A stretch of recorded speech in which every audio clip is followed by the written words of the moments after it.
Good evening, depending on where you're joining from today. Thank you for joining our weekly podcast live stream.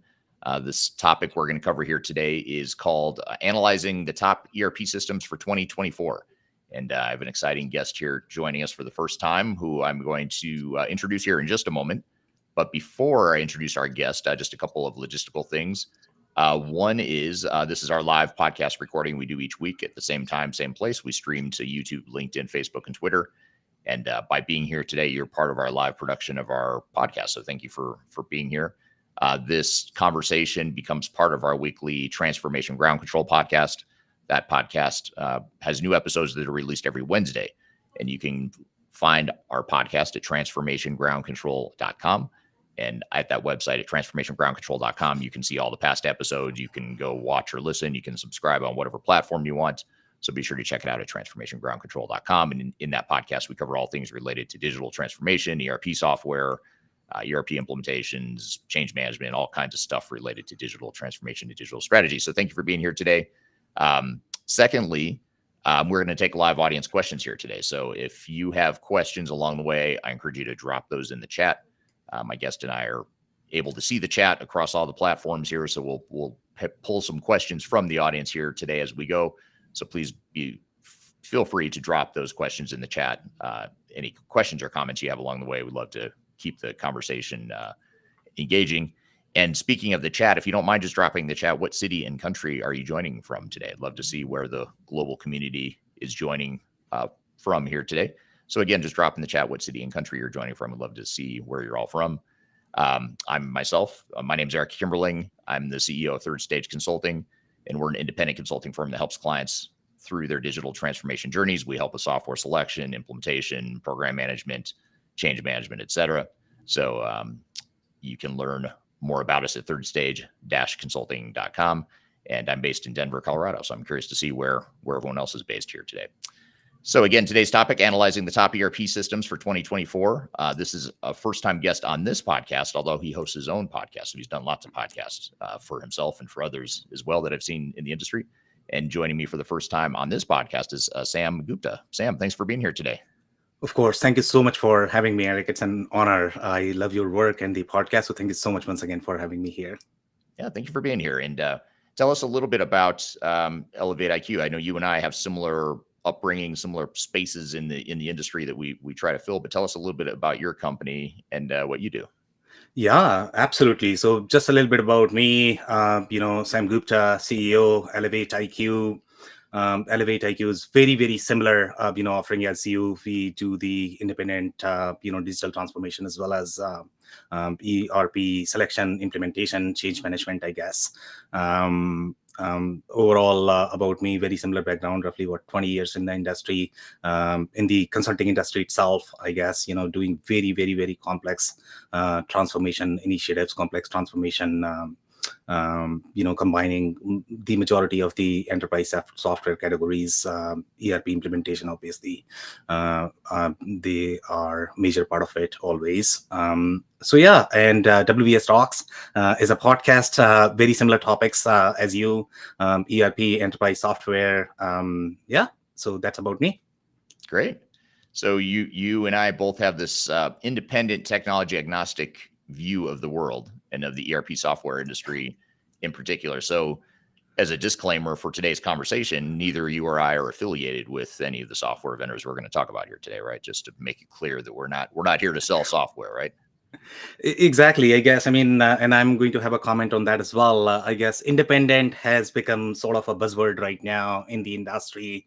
Everybody is trying to claim independent, even if they might not be independent underneath. So obviously, that's one of the things that is, it's almost like ERP. ERP is a buzzword. It's a marketing term, right? So independent has become the buzzword as well. Right. Exactly. And one of the sort of setting the context for today's conversation too, in that independence that you talk about, Sam, is that you and I, both of our respective companies, publish each year a series of top 10 rankings of top 10 ERP systems, top 10 ERP systems for small business, for manufacturing, for different verticals. And so in today's context or today's conversation, we're not going to go through each of the top 10 lists, but we are going to talk about some of the general trends, maybe some of the differences you and I see, in our respective top 10 rankings, and just how we see the software vendors fitting in the market in general. But I guess before we dive into, sort of talking through the top 10 list and what some of the differences are, what are some of the general trends that you're seeing in the ERP software industry as we enter 2024 and plan for the remainder of the year and the coming years? What are some of the major trends you're seeing in the ERP software industry? Yeah, happy to share. And I guess we are going to have a list for pretty much everything. So we have a list for the trends as well. Generally, our trends are going to be slightly broader, I guess, more from the enterprise software perspective. So we publish our trends from the digital transformation perspective. Obviously, that impact the ERP space as well. But from the trend perspective, number one, I mean, one of the obvious ones, obviously, is going to be AI. Now, if you look at AI, understanding the direct impact of AI on ERP is slightly harder. Okay, that is something that we have debated a lot. How ERP space is going to change because of AI. So a couple of changes that are going to be there is going to be the way we are going to process the transactions. I guess the whole marketing space is going to change a lot. That's the biggest consumer of AI at this point of time. Now, when you look at other ERP trends, sustainability is a big topic. ESG is a big topic. E-invoicing is a big topic, more in the international context. And I know, Eric, you have a lot of international audience as well. And in general, whenever any trends that start, whether you talk about the AI development at this point of time, LLM development at this point of time, that is going to be in infancy. So for the most part, when they start, the architecture is going to be all over the place. Everybody's sort of trying to chase these opportunities. So generally, there is no sort of consensus in terms of where these things are going to reside. So, for example, let's say if you look at architecturally speaking, okay, if you look at e-invoicing, ESG, literally every single software category is trying to chase that. And it's very custom, very ad hoc. There is no consensus, no framework, nothing is streamlined as such. So it's going to take a while before we understand how this is going to impact each of the categories, including ERP. Now, I know that you guys talk a lot about, and I don't know, where you stand as of today in terms of where ERP industry is. Some people argue that, ERP is no longer relevant. In our case, our position is that ERP is actually becoming more relevant. Now, depending upon how we define ERP, I guess there might be differences in that as well, right? So the way we define ERP is, if you look at any of the enterprise software category, the way they all grew, okay, it's all driven by sales and marketing, distribution strategy. The way distribution strategy is going to be for your enterprise software. So, for example, let's say when these ERP systems started, they started with very small system, maybe a very small vertical, and then soon they started growing. They started acquiring companies, developed capabilities. That's how they became big. In 2024, if you look at a lot of different ERP systems, in fact, if you look at some private equities, they are spinning off new companies. Even in 2024, they are trying to create Enforce of the world, Apteans of the world, Constellation Software of the world. Okay, so one company is called Advantab, which is like 2022. Can you believe this? When there were no ERP deals in the market, these guys are trying to create the company. So I don't know if that gives you some sense of different trends. I mean, the consolidation is definitely going to be there. We are going to see a lot more overlap. And because of those overlap, we are going to see a lot more problems with respect to failure. And you talk about that as well, right? Because it's going to become really confusing. Okay, who does what? It's very chaotic overall. So that's where I guess, companies like us are going to play much bigger role. Now the customers are realizing that as well, that it's not as easy in general, just because of all of this overlap. And obviously every company is trying to promote their software, their company, it's in the best interest, right? So it becomes very confusing for the customers to really figure out how to sort of build an architecture that is going to deliver on the business goals. So I know I provided a lot of context here, so I don't know if that is enough for you. Yeah, no, that's super interesting. So you have, the evolution of technology itself, and then you've got the vendors that are acquiring and consolidating capabilities, and it's just constantly changing. And I think you're right. It can be overwhelming just to determine or keep up with how the software is changing and how they compare to one another too. Just turning to our audience real quickly too. Here's an interesting comment from Anders on LinkedIn. He's excited for a top 10 list of the web's best top 10 ERP lists. So that's not a bad idea. There's it's not just you and I putting out top 10 lists now. There's all kinds of analyst firms and consultants that are putting out their top 10 lists. So I'd be curious to hear from the audience. Do you look at these top 10 lists? Do you look at the magic quadrants of the world, or do you use that as a way to keep up with the industry? I'd love to hear the feedback from the audience on what sort of resources you use to keep up with some of the evolution of the industry here. Also turning to the audience, just want to give a shout out to where everyone's joining from here today. We've got people from all over the world, India, Kenya, Dubai, Austin, Texas, Frankfurt, Germany, India, Egypt, all over the place. So thank you for being here today. Dave on LinkedIn says 2 powerhouses right here, and he's excited for the conversation. So I'm just flattered that someone refers to you and I as powerhouses. That's a flattering compliment there. So thank you. Same here. And then someone else on LinkedIn, I don't see the name of the person, but they say, hope they don't go at each other's throats. Just kidding. So we'll try to keep it civil. We're going to try and be respectful to one another. Usually we are. We don't usually fight when we see each other at industry conferences. We've only gotten in a couple fights, right? It's only been a couple times we've actually just a couple. Yeah, nobody knows about it. It stays in the room.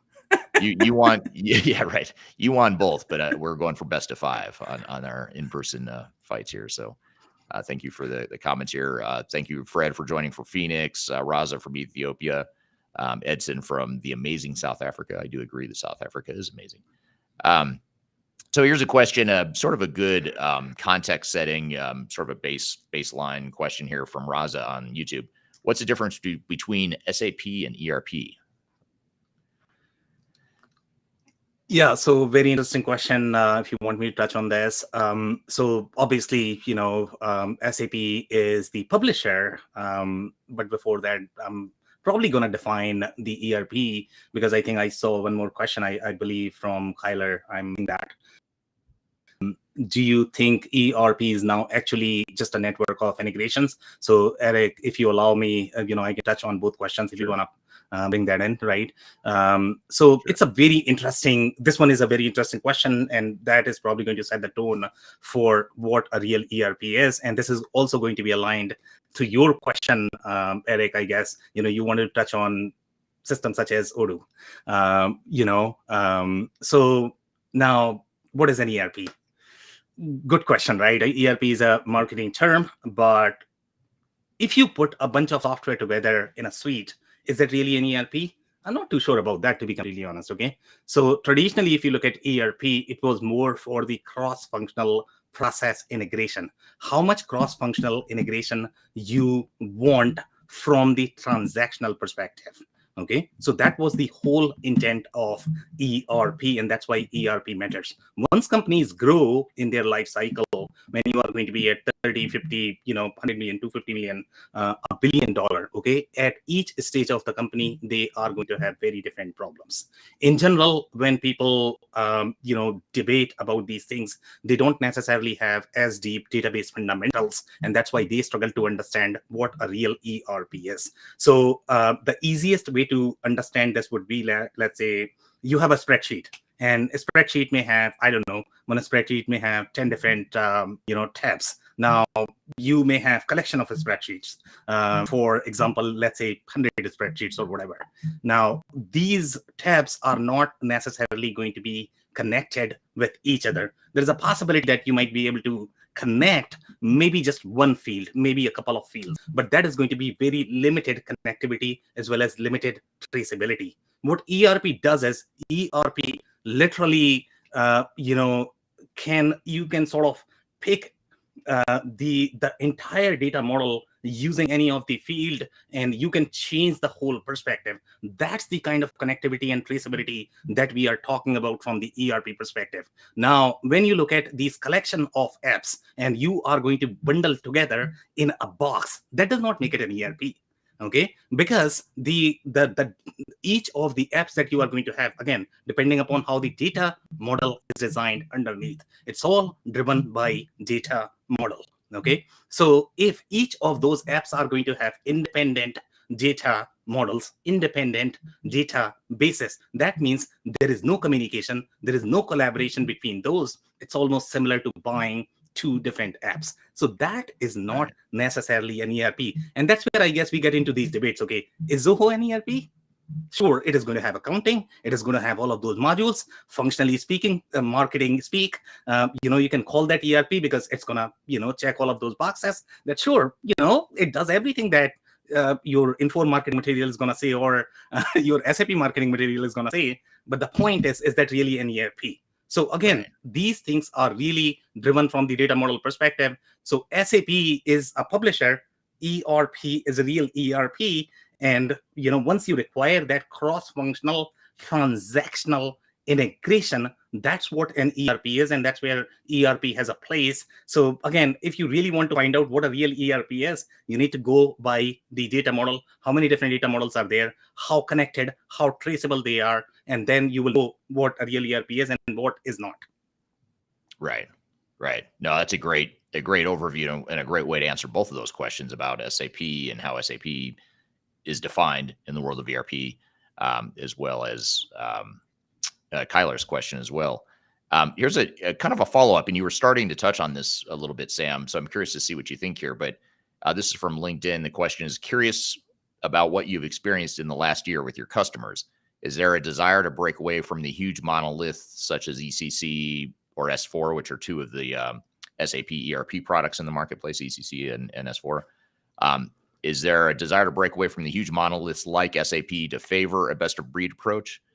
So in other words, you mentioned Zoho. There's other, sort of best of breed solutions that sort of do what ERP does, but they're not full, complete ERP systems. So what are you seeing with your customers? Are they trying to move more towards best of breed, or are they truly migrating more towards the traditional single integrated monolithic ERP system? Yeah, so I guess, that's a very interesting question. Thank you so much for asking that. Okay, so there are always going to be layers with ERP conversations. Okay, and layers are going to be based on how much money do you have in your pocket.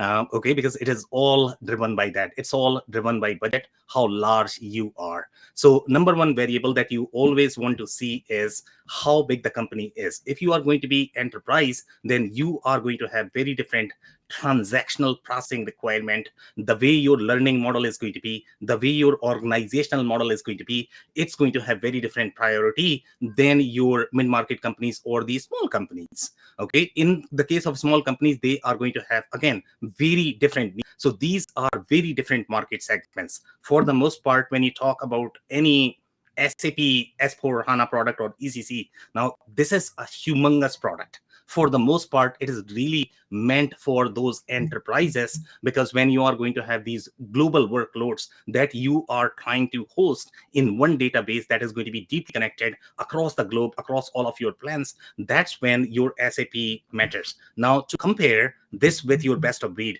now best of breed could mean a lot of different things. Okay, ERP again is a marketing term. ERP was never meant to be everything replacement. What is that program? I guess it was never meant to be that. Okay, but Right. people, whenever you try to simplify any complex model, you hurt a lot more, I guess, overall.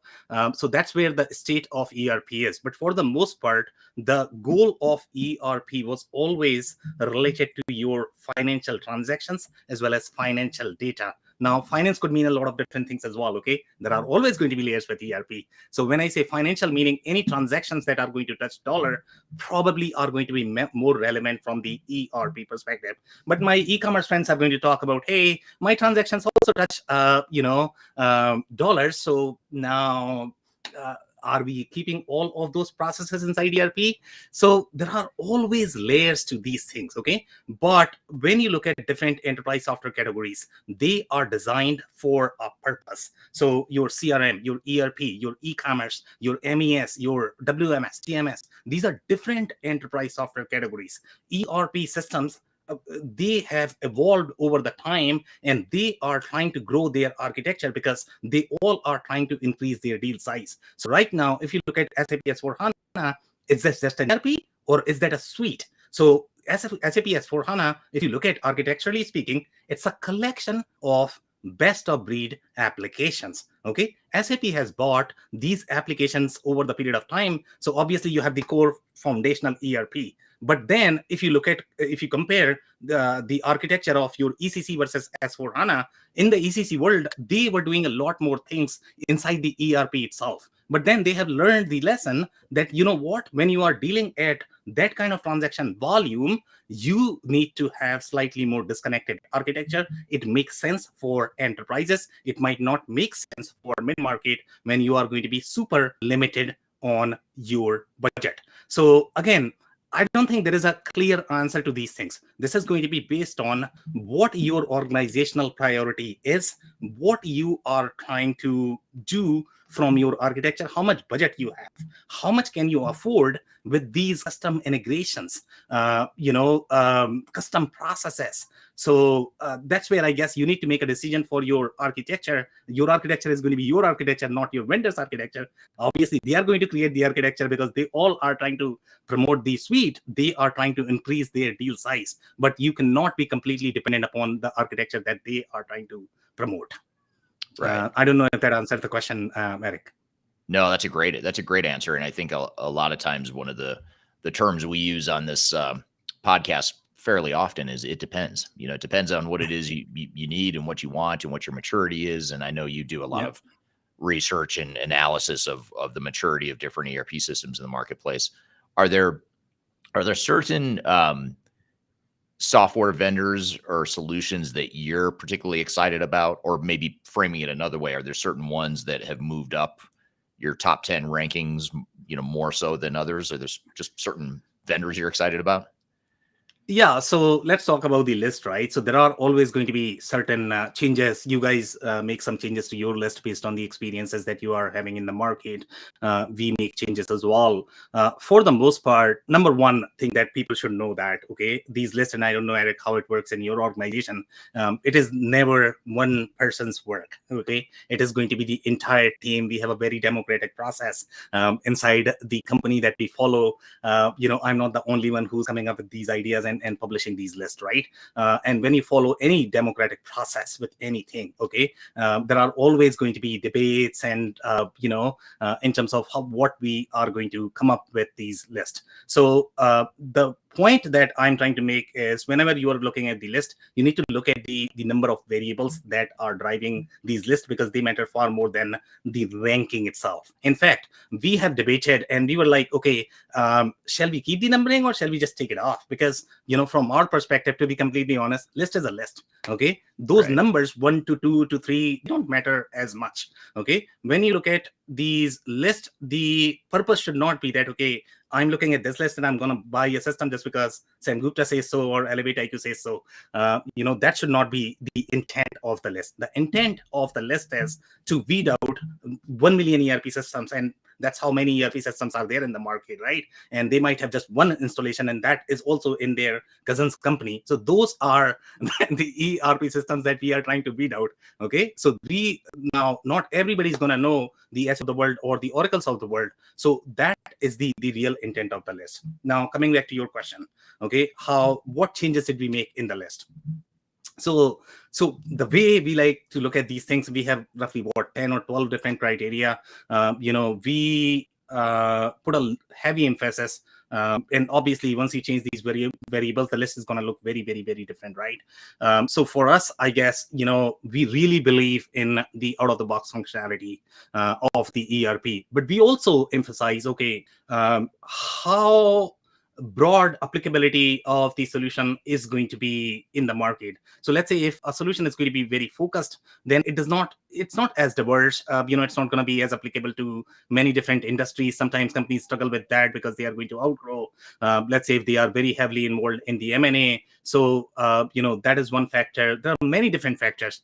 We look at, the roadmap of the solution itself, how publicized the roadmap is. And sometimes when it is not publicized, it's very hard to understand where the vendor is really trying to move. So we really put a lot of emphasis in that.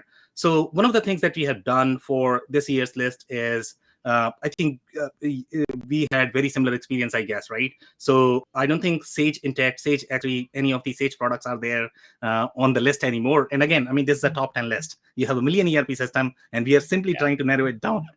And sometimes the race is going to be very close, so it becomes very, very, very hard to push. Okay, just 10 ERP system.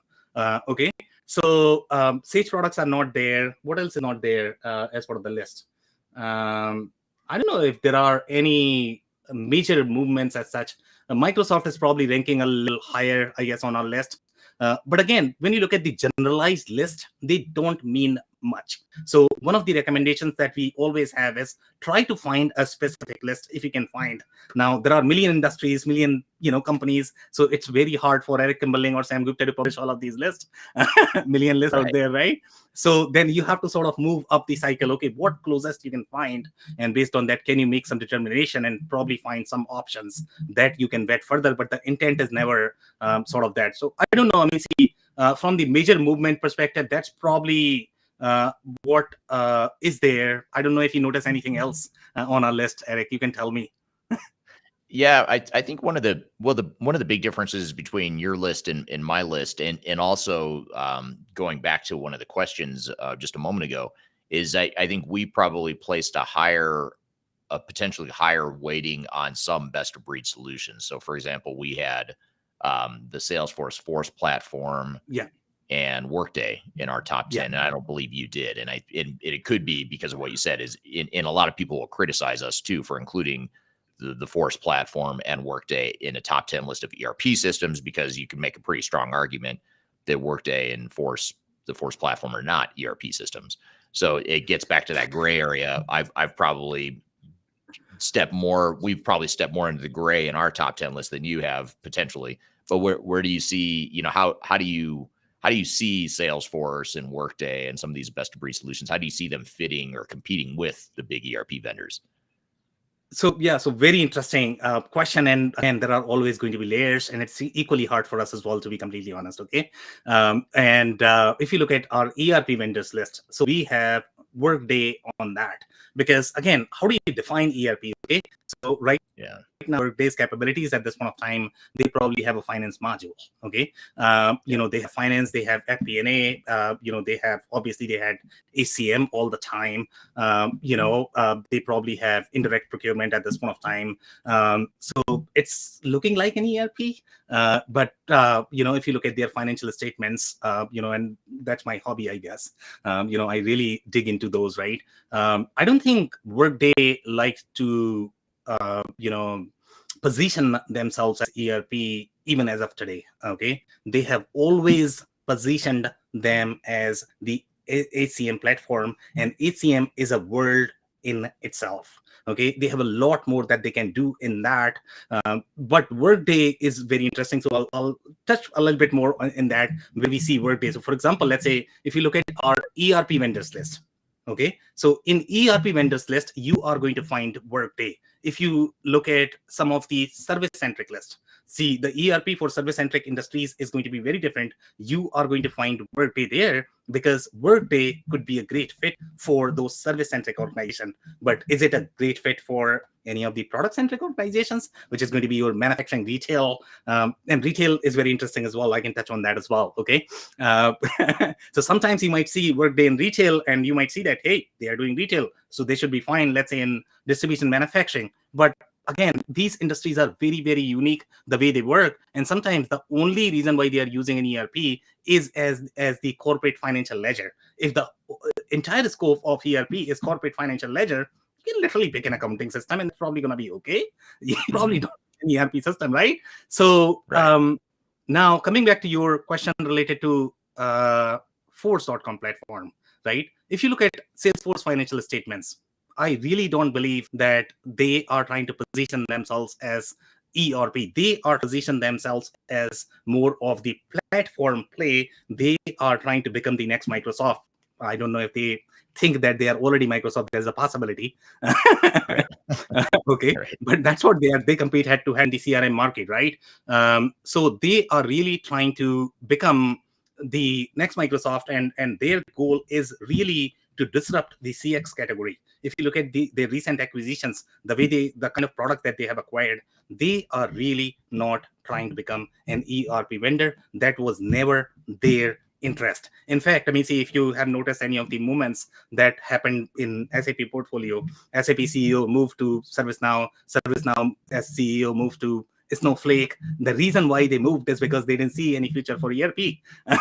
But they completely misunderstood, right? I mean, how ERP is supposed to work. So, and that's why, I mean, the only reason why SAP CEO was so excited about ServiceNow, that they were thinking that, you know what, ERP is done. It's all going to be these best of breed application. And the only thing that is going to matter is these best of breed application. So what CRM, HCM, all of these applications have done, they have created a new market. Okay, it's a completely brand new market that is very, very, very, very different from your ERP market. So again, Salesforce's intent was never to be an ERP vendor. There are certain ERP systems in their portfolio. For example, Rootstock, Certinia, those are the ERP system, but they are trying to decouple themselves from Salesforce, because when they couple themselves with Salesforce, of the Salesforce app, it's not a real ERP system. So right now, if you look at Financial Force, Certinia, they rebranded themselves because they don't want to couple themselves. Right. So we really don't see Force.com platform as the ERP, because if I go back to my original commentary related to the data model, right? The CRM data model is supposed to be very, very, very, very different compared to an ERP. So a CRM will never be an ERP, because again, these things are driven from data integrity, data model. That is very, very, very hard to change. Even if you are going to change the front end technology, that is much easier to change. And that's what a lot of legacy vendors have done. When they claim that they are cloud only from the front end perspective. Back end is still the same. So I don't know. I mean, see, I again answered a lot of questions there, a lot of context. So, more questions, I guess, Eric. Yeah. And here's a follow-up question from Edson on LinkedIn. Edson says, we've implemented a best of breed approach, but with integration with marketing tools being complicated, as well as marketplace tools being required, we are looking to see what the best approach would be. And I think that's a really good point, in that if you go with a platform and or a best of breed approach, which again, I think, you and I are trying to, even though we're agnostic and independent, we're trying to sort of fit within the definitions that the industry has created, right? And they've created this definition called ERP, and that's a very gray area. But I think that the downside of going with a platform approach to ERP or a best of breed approach to ERP is that you do have integration, you've got multiple systems you have to manage, and it sort of, in many ways, defeats the purpose of a true ERP, which is a single integrated system, right? And so I think in some ways there's some advantages to best of breed or platform, but there's also a trade-off as well. Would you agree with that? Yeah, exactly. I think great commentary. So I'll touch on some more points there, I guess. Overall, that'll help listeners in understanding whether they should take the best of breed approach. In general, when you are taking best of breed approach, that is always going to be more expensive. Okay, sometimes people underestimate how much expensive your customizations are going to be. In general, even if you are going to own a single line of code, okay, that is always going to be more expensive than buying from somebody. Okay, these are the general principles. Because again, I don't trust my own code, to be completely honest. Eric, I don't know about you, because it's very hard. I mean, we don't have the same expertise. We don't have the same cybersecurity experts. We just don't have capital, and we don't have economy of scale. So if you look at this from that mindset that, okay, you should always be buying as much as possible. But there are going to be certain areas where the custom code makes sense, and that's where the expertise, such as your enterprise architecture expertise, when you look at this more from the enterprise architecture lenses, when you look at this more from the enterprise reconciliation lenses, then these things will become slightly easier. I don't think it's going to be as binary argument the way you guys are debating at this point of time, whether it's going to be best of breed versus the other choice. In general, when you are doing best of breed, your master data governance is going to be very, very, very hard. The enterprise integrations, they are generally very hard. Creating a software is very easy. Creating integration, very, very, very, very hard. Right. Yeah, very, very true. And it puts more pressure on your internal IT function and department to be able to manage to that need for integration, data management, and all that stuff that you just mentioned there.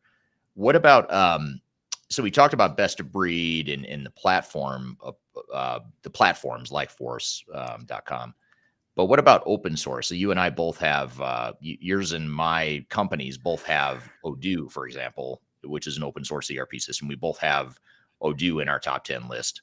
How do you see open source software fitting into the bigger picture, the bigger category of ERP systems? Yeah, so open source is a very interesting argument, to be completely honest. Okay, and open source is great. Typically, the majority of the implementations that we have seen from the Odoo perspective, in general, they are driven by very, very, very technical people. In general, if you look at open source, okay, what is the business benefit? It's going to be very hard to argue. Okay, sure, you are going to argue that you are probably saving in licensing. Okay, the source is going to be available. Okay, but Right. let's go back to the foundation of what an ERP is. ERP is supposed to be a product. The only reason why you are buying a product so that you don't have to customize. Okay, the whole premise of open source software is, hey, I'll give you code, you can customize as much as you want. Okay, the Right. only reason why you are buying ERP is because you don't want to customize.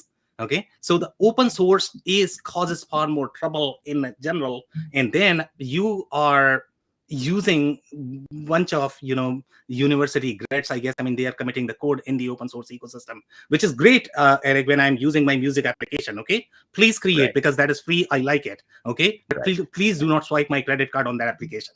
Right. Okay. But I'm not gonna appreciate that. So Right. that's where the real difference is. So when you say open source, you are revealing substantial IP, and that is available for anybody. And anybody who has even little coding background, they know how to reverse engineer these things. It's very easy. Okay, so this is far more financial risk in our opinion. Now when you look at Odoo, and Odoo, again, the whole team is very technical. Even the CEO is very technical, which is wonderful, great. Okay, but at the same time, when you operate the ERP space from the technical mindset, then you don't necessarily understand the business perspective, I guess. So here, one of the challenges are going to be that they are always going to argue that, what, these are very disconnected apps and you can do whatever you want. But when you start talking to them, okay, tell me your ERP capabilities. So this is what we hear. Okay, we have website, we have marketing automation, we have a lot of things. They have nothing to do with ERP. Okay, so from the ERP perspective, now if you compare Zoho and Odoo, right now, if you look at their data model, they are very, very, very similar. Okay, you have some integration, but as such, the data model is not integrated. They don't have the tight financial integrity that is supposed to be with ERP, and that's why Odoo is a great product, for startups. So let's say if you're going to be maybe under $10 million, that's great. But then if you are going to grow from there, as of today, at least, based on what we have seen, it does not have those mature ERP capabilities. And Eric, I don't know whether you have seen our maturity curve, the ERP maturity curve that we publish. Yep. So there are like 10 stages. So if you are going to be on that maturity curve, Odoo is going to be probably fit for you. Maybe when you are going to be on step 0, step 1, maybe step 2. So Odoo is a great product when you are trying to find a replacement for QuickBooks, but is it a real ERP as of today? It's hard. It's hard. Yeah. If you're a large, complex, diverse organization, it's a lot harder to use an Odoo or an open source system like that. But if you're a smaller, mid-sized organization, it could be a viable alternative to the traditional ERP systems, for sure.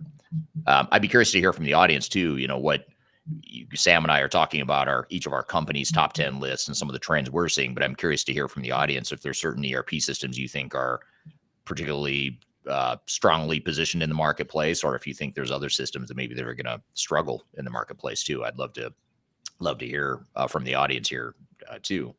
What do you think about, you talked a lot about AI, and we've talked about open source, best of breed. We've talked about a lot of these different types of technologies that are affecting and impacting ERP systems in the market. What about cloud? We've sort of, with all these new evolutions of different emerging technologies, we've forgotten about the whole cloud migration in some ways as an industry. But how do you think that some of these legacy vendors like SAP and Oracle and Infor, Epicor, a lot of these software vendors are making that migration from their on-premise legacy systems to their cloud solutions. How is that affecting the ERP software space in general? And more importantly, how is it affecting your customers that are moving to the cloud? Yeah, so it's very interesting. Obviously, if you look at long term, I don't know how much on-prem is going to be there, to be completely honest. Okay, because the reality is that companies were not making any money in the on-prem world, and they are trying their best to push for cloud. Now, from the customer's perspective, I don't know which is the better approach, to be completely honest. There's always going to be a debate. You lose a lot of control with cloud. There's no question there. The way the cloud systems are designed, obviously every vendor, every system is taking very different approach. The kind of controls that you had in the on-prem world, you just don't have that. And I don't know how much people have analyzed how much financial risk you might be bearing at this point of time, just because of the change in the model, change in the responsibility, change in the ownership. Okay, so we are sort of early in the game, Eric, I guess. In cloud, we are probably going to find some newer trends later on, because we're very early overall from the cloud adoption perspective.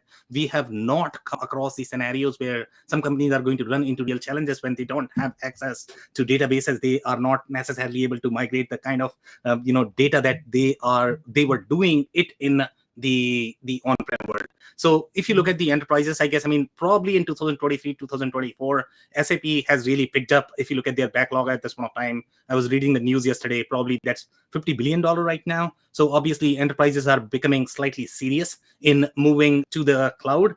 But if you look at the overall risk assessment, it's hard to comment at this point of time how this is going to go overall from the cost perspective, overall from the risk management perspective. But in the long term, I just don't see that on-prem is going to be there. So the sooner you move to the cloud, the better. That's what everybody wants in the industry, including ERP vendors. Yeah, that's a great point. I think you're right too. That it's the ship has sailed. The software vendors are moving to the cloud, whether you agree or disagree or like it or not. That's where the vendors are all going. And so it's a matter of, can you find the right cloud solution that has the flexibility and the capabilities that you need in general? And I think that's the big question, because a lot of times companies will compare or evaluate the on-premise systems that they're familiar with and assume that some of the cloud solutions can do a lot of the same things. And it's interesting because cloud solutions provide a lot of new capabilities that on-premise never was able to afford or provide. But in other ways, there's some capabilities that are still being migrated over from the on-prem, decades of on-prem R&D. Now you're trying to move it all over to the cloud rewrite of the software, which is, I think that's where a lot of companies get into trouble, or they don't understand the gaps, that remain between cloud and on-prem. Here's an interesting question. I don't have a good answer for this, but I'm curious to see if you do, Sam. This is from Fatima on LinkedIn, and Fatima says, why do you think cloud-based ERPs are now rolling out desktop applications? Yeah, so it's very interesting. Okay, they are definitely rolling out. So it's a mixed feeling. And some cases, the applications that you are seeing are connected to the cloud. So they are not necessarily very thick applications the way you used to run in the on-prem world. For example, let's say if you look at LinkedIn right now, okay, and obviously we spend a lot of time, Eric, on LinkedIn, right? So Eric, LinkedIn has just created a Microsoft app. Okay, so that's going to be a desktop app. So they are trying to create this desktop experience as well. But for the most part, these apps are not necessarily running by themselves on the system on which you are running. They are talking to the cloud. So the only thing it has is the front end piece, but it is still talking to the cloud. Now, let's look at the challenges. And companies have learned this hard way. Even companies, not companies, I would say products as small as QuickBooks Desktop or QuickBooks, even Sage, I think they used to struggle a lot. For example, let's say when you are going to combine your desktop experience and the web experience or the cloud experience, okay, that never goes well in syncing. Okay, even though you might want to think that, hey, two-way sync, easy, my Google Drive, I have my OneDrive, everything should work seamlessly. It doesn't work that way. Okay, the only reason why, for example, let's say we compare Google products with Microsoft products. Okay, Google products always were better. The reason why they were better is because they were designed for just the web interfaces, just the cloud interfaces. They never had to worry about the desktop interface. Microsoft had different problem. In the case of Microsoft, 90% of their users even today, they had the desktop application. So now you are trying to sync two different technologies, one desktop, one cloud. That is much harder than simply either creating for cloud or creating it for desktop. So that is the challenge that a lot of the ERP vendors are running. So when you are going to be mixing this, you are always going to have data reconciliation issues, data synchronization issues, data corruption issues. And, in some cases, for example, let's say if you have QuickBooks like database, you can do whatever you want because the database is going to allow. Okay. But if you are going to do the same thing inside ERP, the business rules are so tight that I don't can even like you can't even delete the data.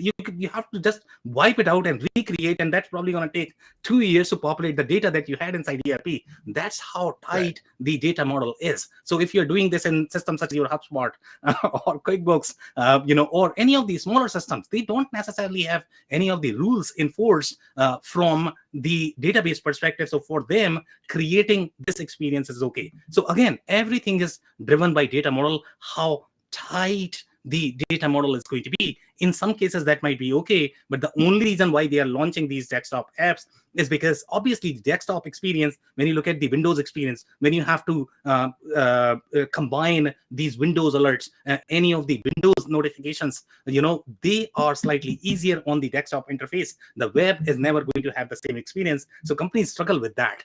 These are all design challenges from the software creation perspective, software distribution perspective, I guess, as well as adoption. Yeah, absolutely. Yeah, makes total sense. Here's a comment from Kyler, and this is in response to my question earlier of what software vendors do you think are particularly prominent or making good inroads in the market? Which ones, are some of your favorite software vendors in the market? And Kyler says, I think IFS is having a moment. They're shifting into the main conversation for core ERP options. And maybe we could talk about IFS for a minute, because IFS is a good example of a product and a software vendor in general, much along the lines of Epicor, I'd sort of categorize in the same way, where they're not trying to be a big, massive ERP system that does everything for every industry. They're fairly focused, on where they play and where their strengths are. How do you see IFS and others like it fitting in the marketplace? Maybe the more, I don't want to call them a niche solution, because they've scaled well beyond just a small niche. They have their strengths in field services and construction and companies like that have the sort of the mobile workforce and the field service maintenance repair sorts of needs.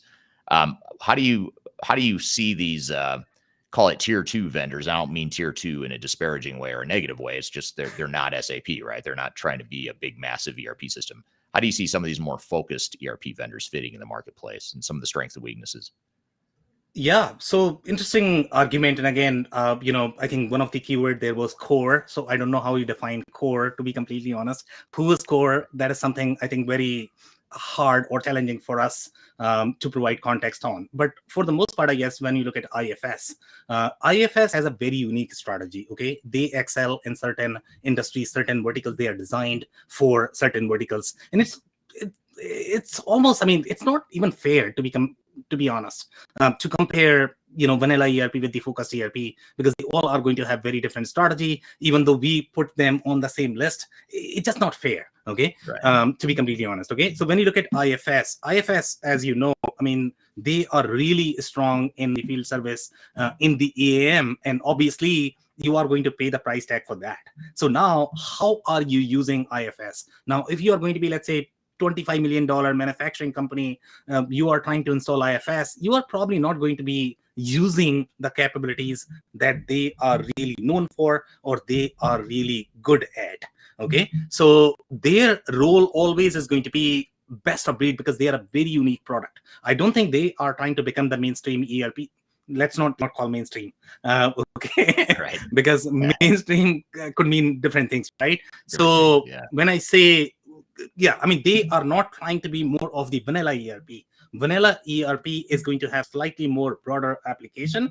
IFS was always a unique product. They are targeting very specific industries in their industries. In fact, I mean, I don't think they even have a competition, to be completely honest. So I don't even see a reason why they would target other industries when they are so good at the industries in which they are competing.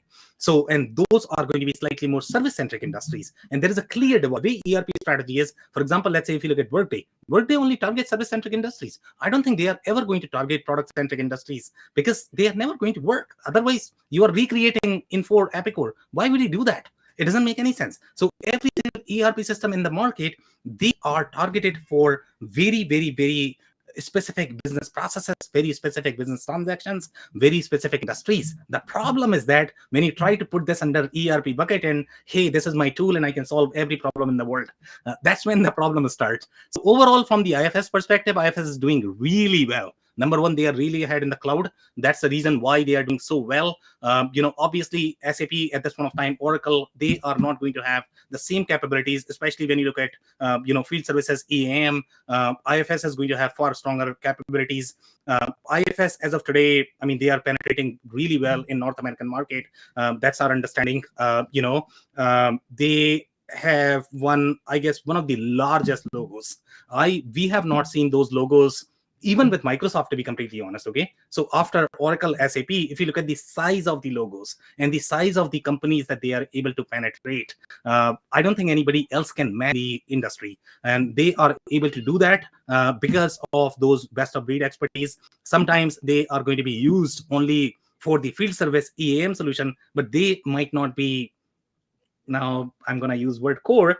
I should not be using that. Right. But they might not be the main ERP. Sometimes they could be just the best of breed application, sitting by the core financial ledger, which is going to be your SAP or Oracle. Right. Right. Now, what about one other thing I want to refer to in your top 10 list is NetSuite. NetSuite was number one on your list. It was fairly high on our list. It wasn't as high in our ranking. Yeah. But why was NetSuite number one? And where do you see NetSuite being a good fit for some organizations? So one of the factors that we generally utilize for our ranking is, what are our customers asking, okay, when they come to us. As such, if you look at other solutions, for example, Infor, Epicor, Focus Solutions, there's nothing fundamentally wrong about those solutions. Okay, there are always going to be pros and cons, but some customers, they are going to be absolutely married to either SAP, Oracle, NetSuite, Microsoft. These are the only options that they are asking. If you look at any of the holding companies, private equity companies, okay, companies that look for slightly more diversified solution, NetSuite is probably the number one solution that is being asked, to be completely honest. Number two is probably going to be Microsoft. So for us, if you look at the wider application of any solutions, okay, it's very hard for these focus solution to target all of those industries because that's not their target market. Their strategy is very different. So why is NetSuite number one? Number one reason is obviously their technology is superior. They are far ahead in cloud. They are far more global solution compared to a solution. The only other global solution that are going to be there is probably your Microsoft. Obviously they are very globalized as well. Now people are going to argue that we have localization and globalization in every country, but that is going to be partner owned. So we have a little issue when you are going to say partner owned, because that particular component may have just one installation. Okay, and that could be a bottleneck. So even though you are buying NetSuite, but you are not going to be successful because that patch that you have put in, that is not as good as NetSuite. So when you look at this list, we are looking at the core product, core ecosystem, how successful customers are going to be. So that's why, we cannot find sometimes, I mean, who do we rank number one? Is it going to be probably Microsoft? Right. SAP is very enterprise solution. Oracle is very enterprise solution. So it's not going to have as broader application as well. So it's very hard. So honestly speaking, I mean, I don't know if number one, number two really matters. Okay, Yeah. that's how you should be looking at this list. I mean, just go by the top 10. These are top 10, and just don't worry about number one, number two, I guess. Yeah, because if you or I or our teams were to do a custom top 10 list for every client we've ever worked with, you're going to end up with a bunch of different top 10 lists, you know, if you were to rank them, because you're going to base it on specific criteria, specific priorities. And you know, you and I have companies that put out these top 10 lists that are meant to start a conversation, right? They're not meant to Exactly. be it's not meant to say, oh, well, NetSuite's number one, so we should probably go pick NetSuite. Maybe NetSuite's a good fit for you, but for a lot of people listening, NetSuite's not going to be a good fit. In fact, for a lot of people listening, NetSuite may not even be in the top 10. But yet, you know, for a general broad ranking, that's sort of a generic, you know, across the board ranking, it just happens to, you know, be number one. And it on your list, it's high on our list too, because it's used by so many organizations, especially in the small and mid market. Yeah. It's a mature cloud solution. So there's a lot of strengths, but there's also, Yeah. you know, some things that might make it not a good fit for your organization Yeah. too. So I think that's the key here is it all depends on what your needs are and what your priorities are as an organization. Yeah, well, good. Well, so we've covered a lot of ground here and a lot of different systems and trends and things to think about. And you know, one thing you and I have talked about, Sam, is that choosing the right system or systems for our organizations can be a bit overwhelming. So, what are some sort of starting point advice you'd give to organizations or project teams that are trying to evaluate potential systems in the market and ultimately choose the best technology or technologies for their organization? What are a few, you know, a handful of steps that you would recommend to get started? Yeah. I mean, you need to define your business processes, and you need to streamline. You need to align with the enterprise software dictionary. The closer you are going to be, the fewer customizations that you are going to be needing. The easier your selection process is going to be. But again, I don't think something like this you can do it on your own, because these things are very, very, very deep, very complicated. So even if you feel that you have defined the as is state of your requirements, you are probably going to be needing one of the companies that specialize in something like this. Whether you go for third stage, Elevate IQ, it doesn't matter. But it's a lot of expertise that, unless you are doing this on a daily basis, it's very hard to keep up. So I don't know if I can have any other advice, I guess, Eric. It's going to be really define your process state, define your data models, define your enterprise architecture, define your enterprise reconciliation models. Anytime you are building your criteria, then you need to, it can't be based on, hey, I'm looking for easy to use system. It doesn't work that way. It's far more than that. Okay, so whatever you are finding, let's say in marketing materials, those are not the things that really matter when you look at the critical success factors that is going to have the successful implementation as well as successful adoption. Right. Yeah.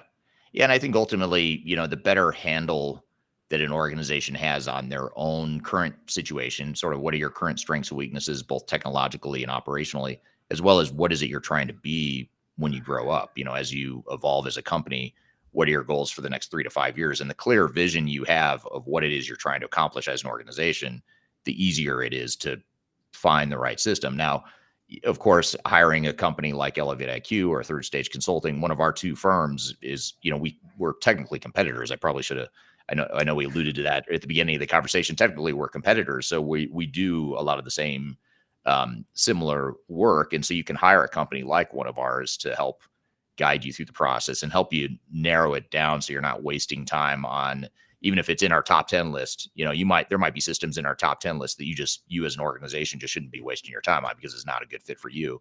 And so being able to narrow it down is quickly and objectively is something that's very important. And that's something that technology agnostic advisors like your company and mine can certainly help with. So that's why we started our companies, right? Is to provide this kind of help. Well, good. Well, I want to thank you for being here today, Sam. Really appreciate it. It's great to have this sort of a gladiator. What did they call it? A gladiator discussion. I think someone referred to us in the comments here. Someone was saying it's two gladiators having a conversation here today. So, powerhouses, I guess. Gladiators. Yeah. So it's great to have you here on the show, and it's fun to chat with you and just sort of compare notes on what we're seeing in the ERP software space. And we'll have to do it again sometime soon. We should, Eric. Always a pleasure. Thank you so much for having me here. Absolutely. And thank you to the audience for the great questions and comments. And, we're still continuing to follow the chat. So feel free to continue chatting even after this live event ends. If there's certain software vendors you're particularly enamored with or concerned about or just have questions about, feel free to drop them in the chat. And I'm sure Sam and I will both keep an eye on the chat even after the live event is over. So thank you for the audience questions here. Again, this conversation will get edited. We'll add some additional content and make it part of our weekly Transformation Ground Control podcast episode that gets released a week from tomorrow. So you can find that podcast at transformationgroundcontrol.com. You can also see all the past episodes on there as well. So thank you everyone for being here today. Hope you have a great rest of your week, and we will see you next week, same time, same place for our weekly recording and live stream. So have a great week in the meantime, and we will see you all soon. Take care.